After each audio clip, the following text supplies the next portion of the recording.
Escribiste un libro que no tiene mucho que ver con esto, ¿no? Con los reptiles. Escribiste un libro sobre la pandemia. ¿Quisieras contarnos un poco de qué viene eso? ¿Cómo surgió esta idea de escribir el libro, el interés? Sí, por supuesto. El libro, primero, está dirigido hacia un público mucho más amplio. Yo como especialista, y cuando hablo de anfisbénidos, me dirijo a especialistas. Y entonces el lenguaje es distinto, el lenguaje es más específico, es más técnico, etc. Pero el estar formado y escribir sobre un tema que no es mi especialidad, porque yo no me especializo en pandemia, no soy médico, no tengo esa formación, sin embargo, me permite la posibilidad de simplificar muchas cosas y explicar muchas cosas a un público no necesariamente especialista y no necesariamente formado. Entonces, mi formación me permite traducir algunas cuestiones técnicas con un lenguaje más sencillo. Exacto. Y este libro surgió un poco del año pasado, de la infodemia que tuvimos el año pasado, que hemos tenido una pandemia de información y encima con la cuarentena estábamos constantemente viendo el celular o el noticioso y yo había momentos que fue realmente muy fuerte la cantidad de información. Y al Muchísimo. final la información está tan mezclada, muchos saludos, saludos dice ahí, muchas informaciones correctas y adecuadas, pero mezcladas con fake news o informaciones mal Total. interpretadas, o nos tiraban demasiados números y nos siguen tirando demasiados números sin que nos expliquen cómo manejar esos números. Exacto. Entonces la idea de este libro fue, ok, aprovechemos toda esta infodemia que hemos sufrido durante el 2020 y tratemos de separar la paja del trigo con un criterio formado, pero buscar seleccionar la buena información y descartar la mala información. Exacto. Entonces, fue que la idea de escribir este libro explicando, seleccionando, porque más que acá no somos autores, somos seleccionadores de información con un criterio que intentamos que sea científico. Exacto. Pero no es Sí. un libro científico, ¿no? Es un libro periodístico, porque Bien, importante esa aclaración. si bien nos tratamos de basar en hechos científicos y en la literatura primaria, no solamente tratamos de ver las noticias sobre la pandemia, sino que tratamos de ver lo que generó esas noticias, la literatura primaria, los trabajos científicos, etc. Pero también en este libro damos opinión, o sea, damos opinión como periodista en algunas cosas. Y esperamos que el lector pueda encontrar las dos cosas, tanto datos duros como algunos datos de opinión, porque indefectiblemente cualquier autor tiene que poner, nadie es absolutamente objetivo en ningún tema, siempre tiene una parte de subjetividad y espero que en el libro se pueda saber qué partes son absolutamente objetivas, que provienen de los datos, y qué partes son subjetivas, que provienen de la interpretación de esos datos. Totalmente. Qué bueno esto que vos planteás sobre la cuestión de que somos nosotros y hablás de nosotros en plural. Entonces eso significa que no lo escribiste vos solo al libro, lo escribiste con otras personas. Sería como una coautoría. ¿Cómo ha sido eso? ¿Nos podés contar un poquito quiénes más están detrás de esta gran obra? Sí, por supuesto. A ver, te muestro... Este es el libro se denomina De virus, pandemias y nosotros, y es una historia en desarrollo, es un libro que no está terminado, por supuesto, estamos en el medio de la pandemia. Y lo hemos escrito Acá están las fotos de los autores. Yo soy Ricardo Montero, aunque me dicen Hueso, junto con Adeyemi Adesomo y Rui Diogo. Ellos dos son de la Universidad de Howard, en Estados Unidos. Adeyemi es un estudiante de medicina, tiene una formación más médica, y Rui Diogo es biólogo como yo, pero tiene una formación antropológica y evolutiva muy importante. Es un evolucionista y antropólogo que es de origen portugués, pero está enseñando en Estados Unidos hace mucho tiempo. Y el libro lo hemos hecho en formato digital y se puede bajar es el link donde se puede bajar, libropandemia.ar. Es un PDF de libre disponibilidad, o sea, el libro no se comercializa. La idea es que llegue a la mayor cantidad de personas, ya sean dentro del ámbito académico o que se viralice dentro del ámbito general. Es gratuito, entonces, y lo pueden descargar, lo pueden leer en digitalizado. Bueno, entonces me parece que tienen que aprovechar, porque además de que es gratuito, también es de ágil lectura y bueno, es fácil de entender, como vos lo decís, ¿no? Y con este libro, lo que intentamos es que sea de fácil lectura y que brinde herramientas, no tanto la descripción de esta pandemia, sino primero hablamos de pandemias en general, de pandemias pasadas, esta pandemia presente y las futuras. Esta pandemia está en desarrollo, o sea, todavía no sabemos cómo va a terminar.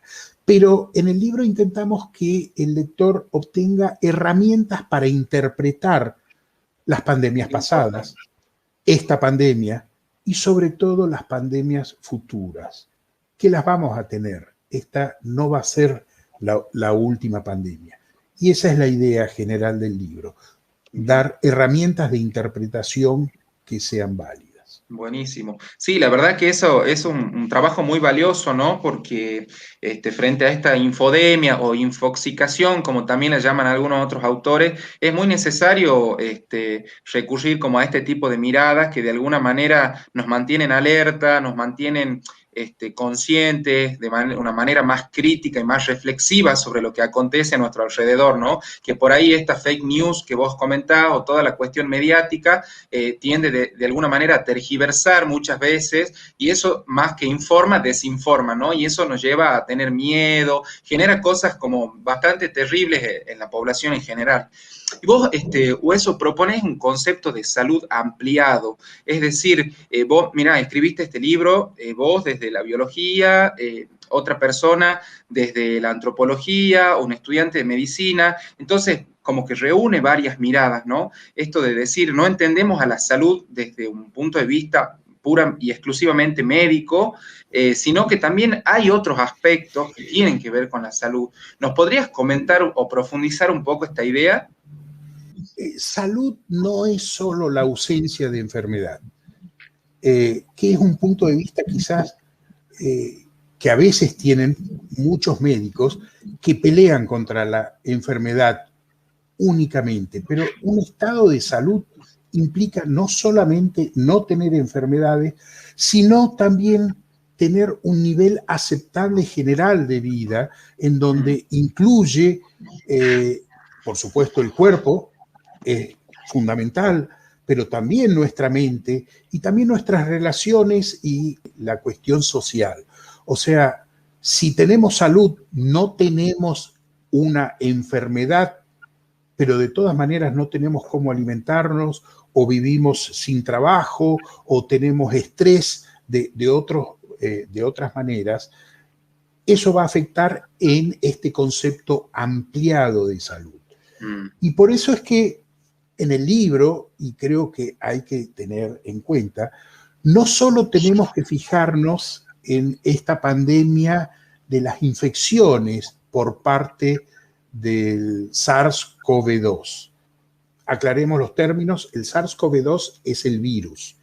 Y el virus, ese nos infecta, o podemos infectarnos con ese virus, Y nuestra reacción al SARS-CoV-2 o a la infección es una enfermedad que se denomina COVID-19. Bien, importante la Entonces, distinción también. en esta pandemia no solo tenemos que evitar infectarnos con el virus, sino además tenemos que evitar desarrollar la enfermedad Claro. COVID-19 y además tenemos que tener buena la salud general porque a veces las cuarentenas y los métodos para mitigar el desarrollo de la infección son también parte del problema. O sea, Exacto. no solo la infección, sino son las cuarentenas, las restricciones, las logísticas. Y eso intentamos mostrarlo en el libro y tiene que estar pensado. O sea, no solo es la infección, es las vacunas, cómo las distribuimos, es la política, es la logística, es la conciencia social, es el distanciamiento, es la cuarentena. Son muchas los factores que están. Totalmente. ¿Y vos cómo crees que se ponen en juego todas estas cuestiones que tienen que ver con las desigualdades? Por ahí muchas veces te dicen, bueno, la pandemia ha generado desigualdades, pero creo que en realidad las ha profundizado o ha desenmascarado desigualdades ya existentes, ¿no? ¿Vos qué pensás en relación a esto y obviamente también en relación al concepto más ampliado de salud? En un primer momento se había dicho que este era un virus democrático porque el virus infectaba tanto a los ricos como a los pobres, a unos como a otros. No, no es igual. Quizás las posibilidades biológicas de infección sean iguales para todas las personas, pero las posibilidades reales de infección no es igual para todas. No es lo mismo estar haciendo la cuarentena en una isla del Pacífico que tener que estar haciendo la cuarentena en la villa. O sea, hay inequidades en esta pandemia y como vos decís, no son inequidades nuevas, son las viejas inequidades que se exacerban y que se hacen más patentes dentro de la pandemia. Entonces, no es lo mismo decir, ok, podemos hacer cuarentenas todo el mundo. Sí, pero primero, ¿es solo quedarse en casa? Primero hay que tener una casa. Exacto. No todo el mundo tiene una casa. Entonces ahí ya hay una inequidad. El simple hecho de hacer una cuarentena no es equitativo para todo el mundo. Y quizás tenemos una casa, pero es una casa multigeneracional en donde convivimos con abuelos, con nietos y algunos que tienen que salir a trabajar y otros que no pueden salir porque son personas de riesgo. Yo sigo cobrando un sueldo gracias a la universidad y sigo pudiendo tener una fuente de ingreso, pero hay muchas personas que si no salen a la calle no tienen esa fuente de ingreso. Entonces, aunque la infección del virus puede ser igual para todo el mundo, la pandemia y el COVID-19 no es igual para todo el mundo. Hay grandes desigualdades y grandes desigualdades que, como vos decís, vienen de antes y se exacerban con esta pandemia. Bien. Bien, bien. Sí, qué importantes son entonces los factores sociales, ¿no? Y el entorno. Por ahí también pensaba un poco mientras vos ibas comentando esto de las incidencias del entorno y pensaba también en la cuestión del cambio climático, de toda esta crisis ambiental también que estamos viviendo y quería saber si vos encontrabas alguna vinculación o alguna relación o algo que nos puedas comentar que esté vinculado a la pandemia y el cambio climático. La pandemia realmente afectó a todo el mundo. La pandemia fue generalizada, globalizada y afectó todos los aspectos de nuestra vida. Una de las pocas cosas que no afectó fue al cambio climático. Y eso es paradójico, porque realmente nos entusiasmamos al principio que habían algunas características, ¿no es cierto?, que parecían decir de que quizás la pandemia haya sido para el cambio climático beneficiosa, ¿no es cierto?, porque nos hizo que que nos cuidemos en cierto momento. Por ejemplo, mira, te muestro una imagen. Esto fue lo que hizo que nos entusiasmemos al principio de la pandemia. A principios de marzo, aquí tenemos algunos indicadores de polución en Francia y en Italia, y a la izquierda vemos en marzo cómo eran esos indicadores de polución, principalmente en las zonas industrializadas, y cómo al comienzo de la pandemia bajaron muchísimo con la cuarentena. Y eso hizo que nos entusiasmemos mucho y dijimos, bueno, la pandemia tiene una parte de buena, la cuarentena esta, que va a hacer que el aire que respiramos sea mejor, etc.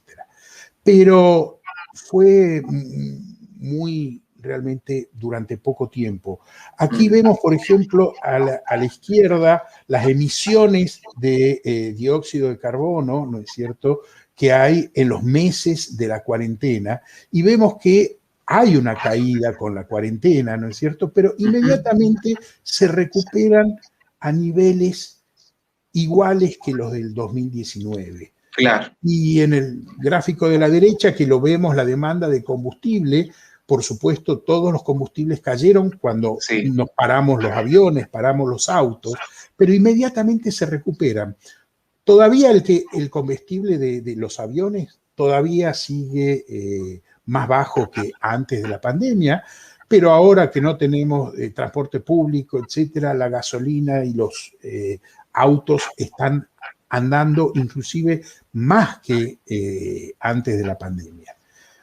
Y la recuperación de la pandemia difícilmente sea verde. O sea, no va a ser... hay tanta ansiedad por recuperarse de la pandemia que va a hacer que justamente seamos todo lo contrario a tener una recuperación verde, que sería lo ideal, ¿no es cierto?, de poder ayudar al cambio climático. No, al contrario, necesitamos recuperarnos y recuperarnos rápidamente, y posiblemente en pos de esa rapidez en la recuperación vamos a hacer cualquier cosa menos una ayuda al cambio climático. Exacto. Pero algo que es muy en común entre el cambio climático y la pandemia es que son hechos globales que están afectando a todo el planeta. Exacto. Y esta globalización es un hecho en común y son de los primeros problemas globales, así como lo es la economía que se ha globalizado, problemas que afectan a todo el planeta al mismo tiempo. Y el problema es que los problemas globales se pueden solucionar con medidas globales y no medidas individuales. Estos problemas, el cambio climático y la pandemia, ningún actor individual, por grande que sea, ya sea China, la Unión Europea o Estados Unidos, ningún actor lo va a poder solucionar individualmente. La solución es colectiva, la solución es global. Y a eso tenemos que apuntar. Y justamente el problema que tuvimos en esta pandemia fue que a un problema global intentamos solucionarlo individualmente y nos atomizamos. Que nos salvamos todos o no nos salvamos o no se salva nadie. No hay soluciones individuales. Y es lo mismo que ocurre con el cambio climático, lo que trata de hacernos ver Greta Thunberg con su I Dare, con su idea de que tenemos que hacer cambios globales ante problemas globales. Qué importante, ¿no? Qué importante esta mirada de lo global, y también esto de que, bueno, los grandes cambios en función de cambios positivos y buenos para nosotros, son colectivos y la salida es colectiva y es mucho mejor cuando nosotros trabajamos en conjunto para conseguir un mismo objetivo, ¿no? Por ahí esta idea suena un poco romántica, es más difícil de concretarla en la realidad, pero me parece que, bueno, hace falta voluntad política y toma de decisiones que, bueno, que vayan como en esa dirección, ¿no? Está, bueno, muy interesante el planteo que vos haces, o eso, esto de una mirada global que no lo tenemos que perder de vista. Y cambiando un poquito el tema, yo te quería hacer una pregunta sobre, también, bueno, obviamente vinculada a la pandemia, pero esto de por qué afecta la pandemia más a los varones que por ahí a las mujeres. Por ahí muchos estudios e investigaciones demuestran que los hombres, los varones han sido más afectados por la pandemia que las mujeres. Esto tiene que ver con cuestiones biológicas, cuestiones sociales. ¿Cuál es tu mirada al respecto? Justamente tiene que ver con ambos tipos de cuestiones. No hay una sola respuesta que explique esta situación. A ver, tengo una diapositiva que me gustaría mostrarte, que muestra claramente que hay en la mortalidad, la proporción de muertes discriminadas por sexo, hay una relación de 60-40 o aproximadamente que afecta más a los varones que a las mujeres. Y esto es real y tiene que ver con cuestiones biológicas y con cuestiones sociales. Entre los factores biológicos que afectan, que hacen que las mujeres sean menos afectadas por el virus y por la COVID-19, quizás en cuanto a la infección es 50 y 50, nos podemos afectar tanto varones como mujeres, pero en el desarrollo de la enfermedad, las mujeres desarrollan mucho menos la enfermedad que en el caso de los varones. Esto es en general en todo el mundo. Hay algunas excepciones. Variaciones, claro. Variaciones, India, Nepal, Vietnam, en algunos lugares no es exactamente igual. Pero una vez infectado, hay factores biológicos que hacen que las mujeres tengan mejor respuesta inmune, sobre todo, hacia la incidencia de las enfermedades. Esta mayor respuesta inmune o una respuesta más rápida o más efectiva que tienen las mujeres posiblemente se deban a cuestiones biológicas. Algunos dicen que tienen que ver con el doble cromosoma X, porque en el cromosoma X hay varios genes que tienen que ver con las inmunidades y tener una doble dotación de esos genes hace mejor que el XY en donde le está faltando una serie de esos genes. Claro. Pero no solo es una cuestión genética, hay toda una cuestión que quizás tenga que ver con la parte hormonal de las mujeres, que hacen que la respuesta inmune de las mujeres en general sea mucho mejor. Por ejemplo, las mujeres tienen mayor esperanza de vida que los varones, y eso ocurre en todo, ya ocurría de antes, no solo es algo que tenga que ver únicamente con la pandemia. La esperanza de vida, si lo podemos ver, acá tenemos los años que pueden vivir las mujeres o la expectativa de vida y de los varones. Si fuese lo ideal, o sea que ambos tenemos la misma expectativa de vida, tendríamos entonces una recta. Esa sería la paridad de género. Sin embargo, en todo el mundo y en todos los países más o menos desarrollados, etcétera, fíjense que todos están por arriba de la paridad de género en que las mujeres viven más años. No sabemos muy bien por qué ocurre esto, pero es una realidad. También las mujeres, desde el sexo femenino, desde la misma concepción, inclusive no es el sexo débil, es el sexo más fuerte. Totalmente, lo he pensado desde que empezaste a comentarnos sobre esto, pensaba en esta idea del sexo débil y del sexo fuerte, ¿no? Qué importante que es también problematizar un poco eso. Biológicamente, realmente no hay duda que es el sexo fuerte. Por ejemplo, hay más fertilizaciones de embriones que sean mujeres en las primeras etapas de vida embrionaria.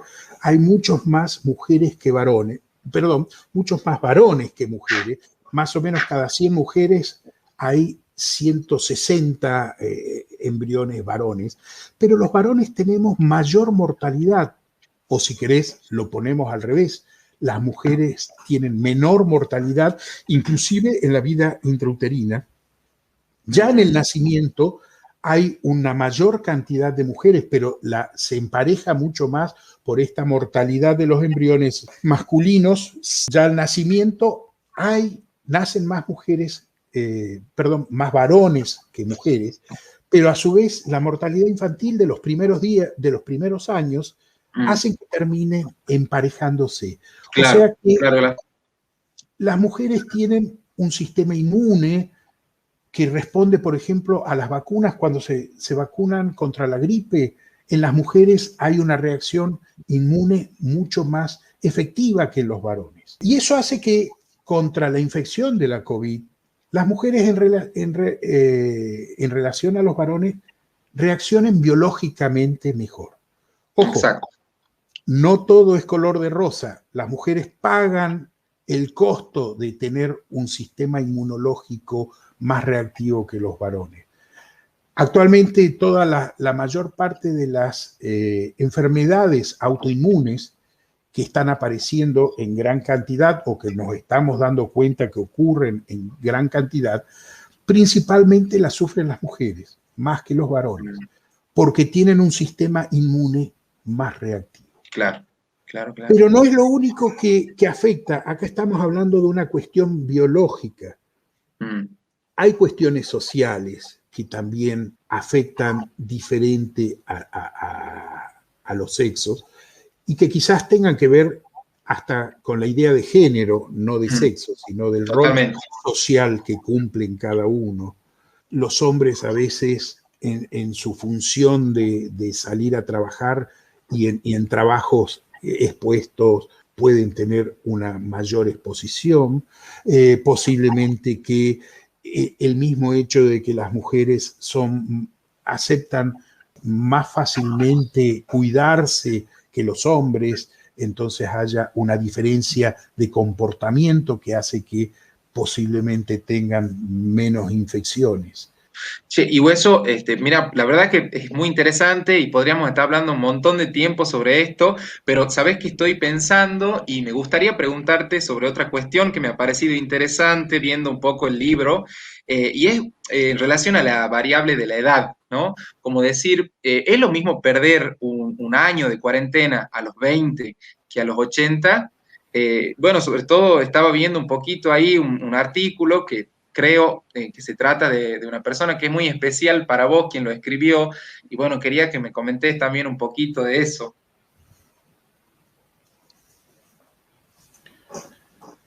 Esta persona es mi hermana. Te cuento.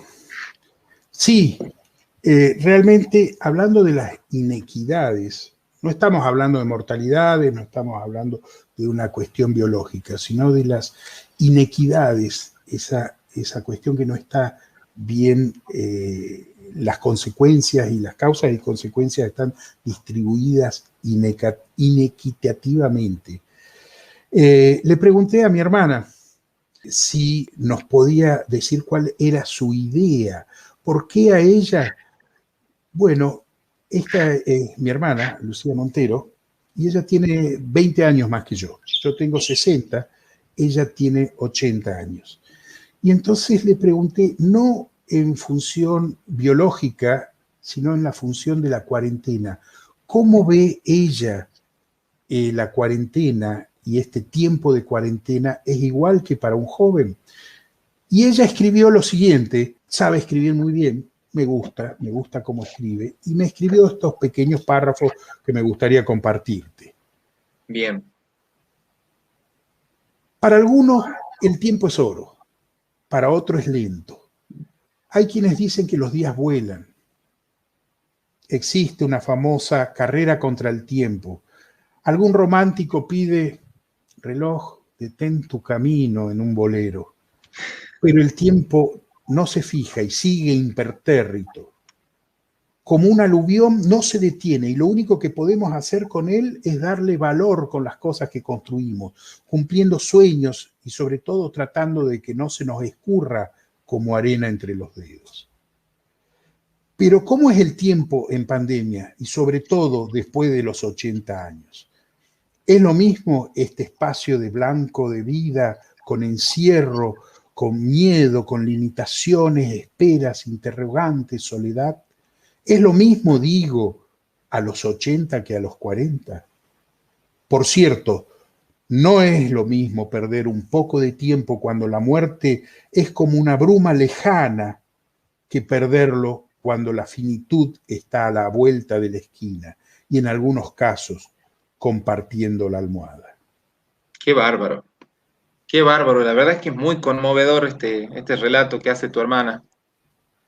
Realmente la idea es que para un joven perder un año de cuarentena y no poder hacerlo, no importa, ya lo va a recuperar. Pero a una persona mayor ya no le queda tiempo para recuperarlo y Total. entonces puede llegar a ser más significativo. Totalmente. ¿Sabes qué, Hueso? Me haces acordar cuando nos comentas lo de tu hermana. Yo también tengo el privilegio de tener mi bisabuela todavía con vida y muy lúcida. Y bueno, también en esto del aislamiento, por ahí como que cuando iba a visitarla, como por ahí muy, muy cuidadoso con el tema del distanciamiento, bueno, por ahí estas cosas cotidianas de antes, como de compartir un mate, el abrazo, el abuela, el acariciarla, estar como este contacto, ¿no?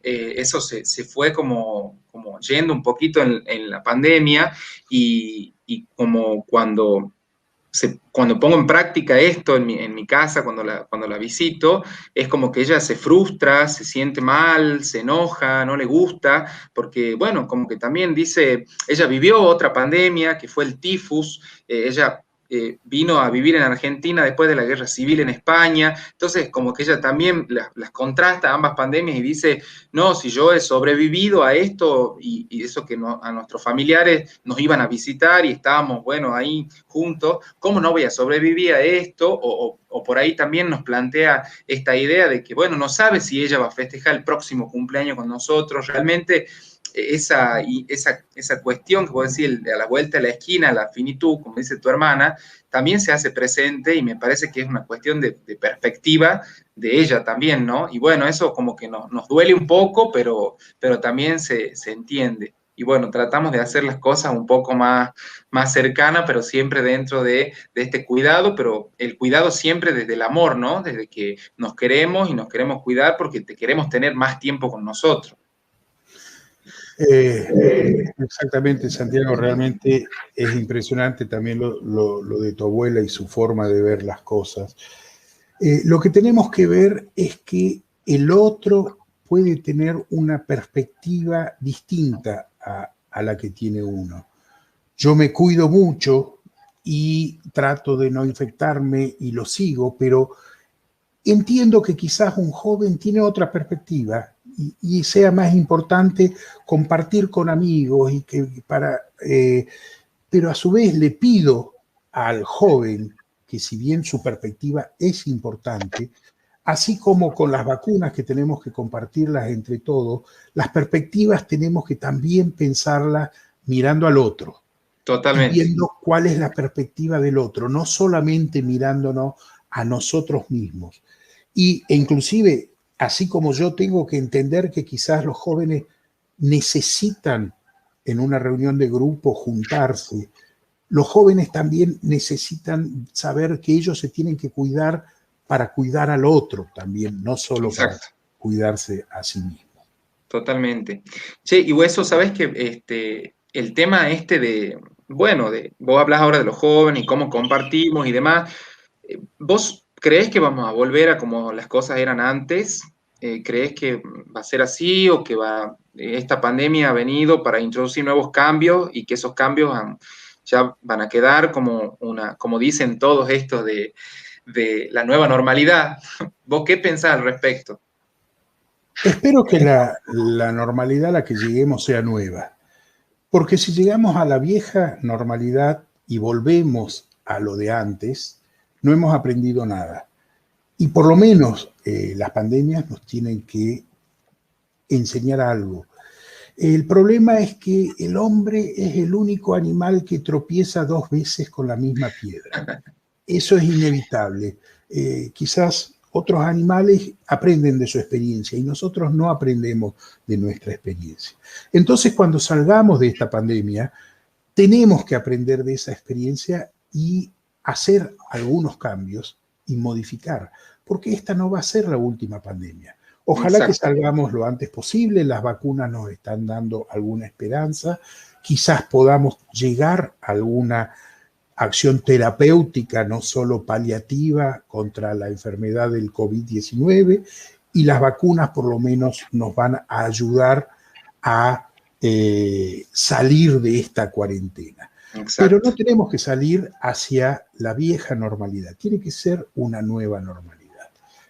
Por ejemplo, en la universidad, ¿volveremos hacia las viejas clases y tener anfiteatro con 350 personas y chicos sentados en los pasillos tomando apuntes, etcétera?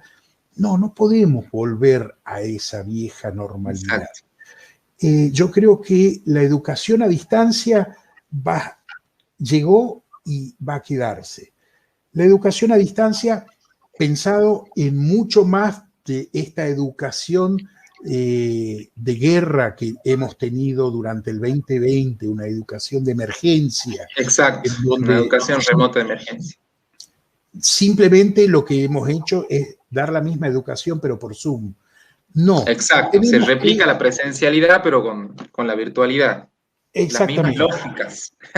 Y en eso las universidades privadas están en un paso bastante más adelante de las universidades públicas, sobre todo en ciertas áreas, y la educación a distancia ya está inventada, no tenemos que inventarla, ya está desarrollada, solo tenemos que adoptarla.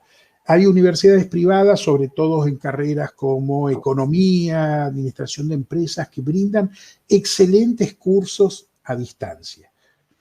La universidad pública, por supuesto, tiene una variedad de cursos, muchos que pueden llegar a ser dictados totalmente a distancias y algunos que no, que tiene la necesidad de la presencialidad.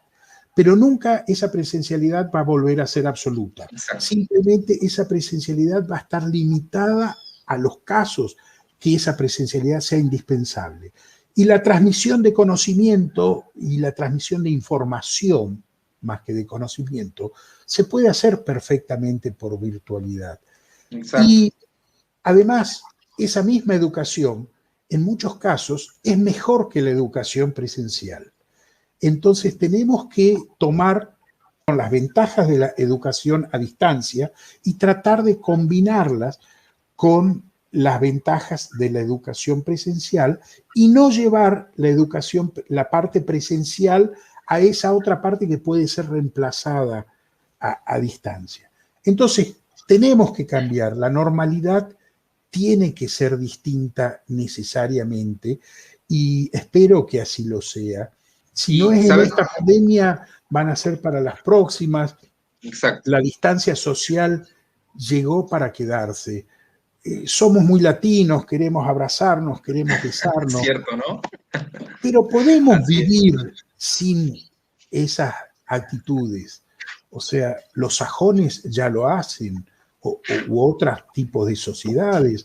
Los orientales se saludan desde lejos y no significa menos afecto, ni mucho menos. Entonces, la nueva normalidad está ahí a la vuelta de la esquina, tenemos que adoptarla y tenemos que cambiar sobre todo esta visión que se resumiría, por ejemplo, con el uso del barbijo.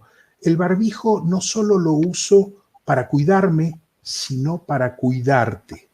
Absolutamente. Entonces, esa ida y vuelta es la que necesitamos instaurar en la nueva normalidad.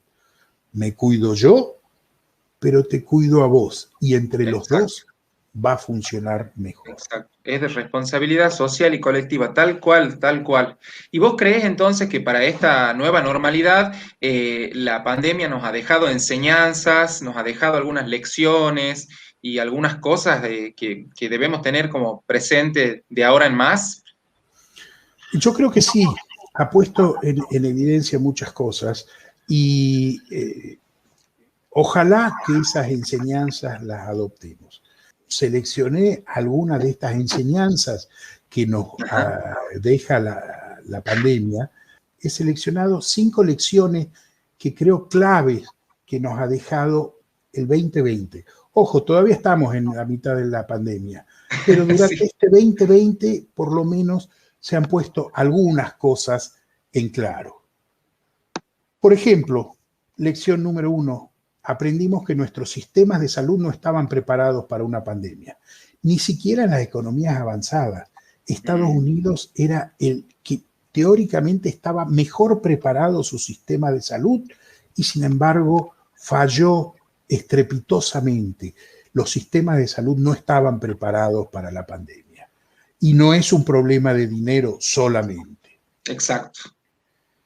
También nos dimos cuenta de lo estrechamente entrelazada que está la salud humana y la economía mundial, en esta idea extendida de salud humana que no solamente es la infección o la falta o presencia de la enfermedad, sino que es un concepto ampliado de salud. Sí, sí. También hemos visto cómo la crisis acelera las profundas desigualdades y en el empleo, en la protección social de ciertos grupos, en las cuestiones de género, en las cuestiones de raza, en las cuestiones sociales, en las cuestiones de edad, etc. Todas esas desigualdades se exacerban y las crisis las exacerban. También hemos descubierto qué dependiente que somos de lo digital, de las herramientas y de las infraestructuras. Sin Internet no hubiésemos podido llevar esta pandemia o esta cuarentena como la hemos llevado. Si esto hubiese ocurrido 10 años atrás o 15 años atrás, sin tanta conectividad, en este momento somos absolutamente dependientes de ellos y lo hemos visto en tiempo real. Pero la lección número 5, que creo que es muy importante, que el año 2020 nos recuerda que cuando se produce una crisis, el apoyo de nuestros seres queridos es esencial. Somos animales sociales, somos animales que necesitamos de nuestros seres queridos. Totalmente. Y eso es esencial. Totalmente, es así. Paulo Freire decía, justamente que lo citaba al principio, decía somos porque no es que somos solos, sino que somos con otros.